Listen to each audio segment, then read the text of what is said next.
보이십니까? 21세기 동북아 물류의 전초기지 평택항. 새로운 기회와 놀라운 변화. 생활의 감동이 전해지는 즐거운 발걸음. 평택이 시민과 함께 대한민국 신성장 경제 신도시로 더 새롭게 발전합니다. 안녕하십니까. 국민행복시대 독자중심 언론 1월 18일 YBC 뉴스입니다. 비교적 안전하다고 여겨졌던 겨울철이지만 지난달 말 초미세먼지주의보가 발령된 데 이어 이달 중순에도 미세먼지주의보가 이어졌습니다. 국제암연구소는 초미세먼지를 성면이나 흡연과 같은 등급의 발암물질로 지정했습니다.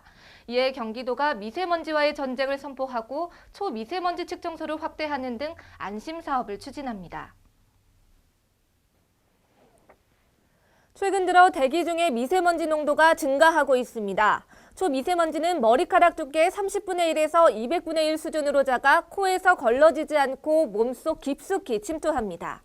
이에 경기도가 미세먼지에 대한 대응을 강화하기로 했습니다. 도내 초미세먼지 측정소는 현재 10개 시군 17개소에 불과하지만 초미세먼지 측정기를 통해 올해 20개 시군 27개소로 확대하고 내년까지 전 시군 38개소로 확대할 계획입니다. 설치한 지 10년이 넘은 측정소 10곳에 노후된 장비를 교체해 미세먼지 경보의 정확성을 한층 높이기로 했습니다. 또 65세 이상 기초생활수급자나 복지시설 아동 등을 대상으로 황사마스크 26만 매를 지급할 예정입니다. YBC 뉴스 손시은입니다. 예술성이 뛰어난 소규모 저예산 영화를 다양성 영화라고 하는데요. 최근엔 흥행에서도 좋은 성적을 거두는 영화들이 나오고 있습니다. 작품성을 바탕으로 여러 지원을 받게 된 것이 큰 도움이 되었다는 평가입니다. 보도에 장세현 기자입니다. 76년간 지고지순한 사랑을 해온 노부부 이야기. 니마 그 강을 건너지 마오. 죽음을 초월한 노부부의 사랑 이야기는 작품성을 인정받아 개봉 18일 만에 100만 관객을 돌파하며 역대 다양성 영화 1위 자리에 올랐습니다. 다큐 영화의 상업적 성공에는 제작 당시 투자금을 미리 확보한 공이 컸습니다. 이 영화는 경기도 DMZ 다큐 영화제를 통해 제작 지원장으로 선정됐고 제작비 지원과 함께 투자와 배급 사와도 연결될 수 있었습니다. 또 국내 최초로 개설된 다양성 영화관 지시네마를 통해 상영관을 확보한 것도 큰 도움이 되었습니다.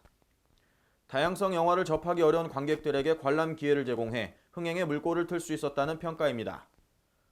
경기도가 2009년 이래 지원해온 다양성 영화는 모두 59편, 지원 액수만 10억 원에 달합니다. 작년 개봉된 국내 다큐 영화 중 63%가 도의 지원을 받았습니다. 초기 자본 확보가 어려운 다양성 영화에 대한 꾸준한 지원을 통해 할리우드식 영화에 길들여진 관객들의 인식을 바꾸는 계기를 마련해 나갈 계획입니다. YBC 뉴스 장세현입니다. 자유민주주의 수호 및 국가 발전에 기여한 6.25 참전 유공자들의 친목 도모와 호국 안보의식 고취를 위한 제15차 6.25 정기총회 및 안보 결의대회가 개최됐습니다. 지난 27일 시청 대회의실에서 열린 6.25 참전유공자회 정기총회 및 안보결의대회는 위동 국회의원과 공재강 평택시장, 김인식 평택시 의장을 비롯한 200여 명의 회원들이 자리에 함께했습니다. 이날 행사는 6.25 전쟁 참전 유공자의 친목 도모와 복지를 증진하고 6.25 전쟁의 역사적 교훈을 새기며 참전 기념사업 수행을 통해 국민들의 호국 안보의식을 고취하고자 마련됐습니다.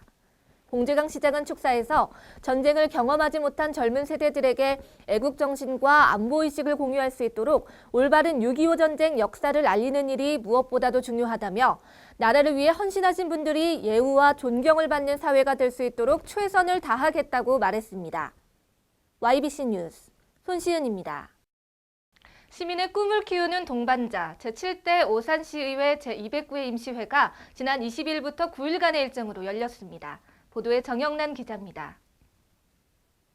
제209회 임시회 첫날 열린 제1차 본회의에서는 곽상욱 오산시장, 국소장, 부서장 등이 참석한 가운데 오산시 건축조례 일부 개정 조례안과 오산시 건강가정지원센터, 다문화가족지원센터에 대한 민간 위탁 동의안 등 8건의 안건이 상정됐습니다. 이날 오후 오산 지곳 1구역에 관한 도시관리계획 결정안, 의회 의견 청취회 건 등에 대한 세부 사항 설명 등이 이어졌습니다. 이후 23일부터 27일까지 3일간의 일정으로 시청 해당 국소장, 부서장, 담당자 등을 대상으로 올해 업무에 대한 방향과 계획을 보고하고 질의 답변하는 시정 업무 보고가 진행됐습니다.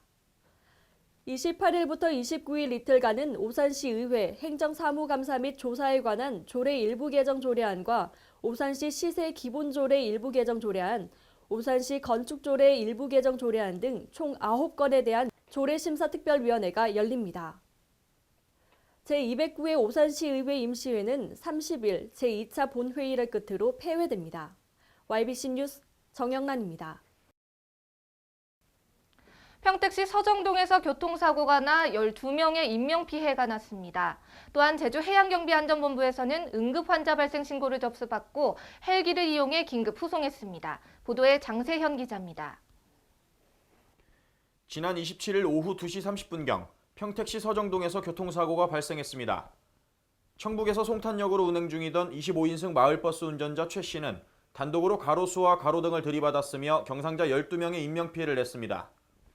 경찰과 소방당국은 운전자 최 씨가 졸음운전한 것으로 보고 정확한 사고 경위를 조사 중입니다. 같은 날 오후 3시 20분경 제주해양경비안전본부에서는 추자보건소로부터 응급환자가 발생했다는 신고를 접수, 항공단 헬기를 이용하여 긴급 후송했다고 밝혔습니다. 응급환자 황모 씨는 신부전 환자로 26일 오전 11시에도 호흡곤란 증세로 추자보건소를 내소하여 진료를 받았으나 27일 같은 증세로 방문, 증상이 호전이 없자 긴급 후송이 필요하다고 판단되어 제주해양경비안전본부로 신고했습니다. 제주해양경비안전본부는 즉시 제주항공단 헬기를 급파하여 오후 4시 20분경 제주시 한라병원에 안전하게 인계하였으며 현재 환자는 응급실에서 정밀검사를 받고 있습니다. YBC 뉴스 장세현입니다. 시련을 겪고 있는 사람들이 반드시 가져야 할 마음이 있는데요. 그건 어떤 일이 일어나도 한탄하거나 침울해지지 않도록 자신의 마음을 지켜보는 것이라고 합니다. 그렇게 하면 우리의 몸과 마음은 곧 건강을 회복하게 될 것이라고 하니까요. 마음을 지키며 몸과 마음 다 건강하시기 바랍니다. 시청해주셔서 고맙습니다. 보이십니까? 21세기 동북아 물류의 전초기지 평택항. 새로운 기회와 놀라운 변화. 생활의 감동이 전해지는 즐거운 발걸음. 평택이 시민과 함께 대한민국 신성장 경제 신도시로 더 새롭게 발전합니다.